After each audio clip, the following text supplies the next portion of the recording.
Hello guys, good morning. Welcome to my YouTube channel. Ayan, update tayo kay Tatay Dante dahil kaarawan niya ngayon. Sinorpresa ng kanyang kapatid na si Ate Nida at dinalahan niya ng cake. At mukhang nagulat si Tatay Dante.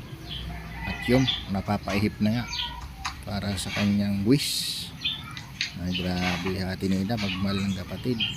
Oh, hindi nakalimutan ang birthday ng kanyang kapatid na si Tatay Dante. Ito guys ang update natin sa ngayon. Ayan, nagpunta na nga yung dalawa sa mall at sumakay na ng bus.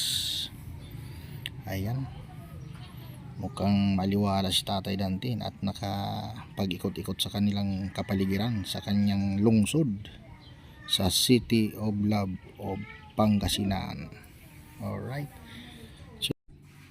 at nang makauwi na nga sa kanilang bahay at agad naman binisita ni Ate Nida ang kanyang mga pananim na gulay.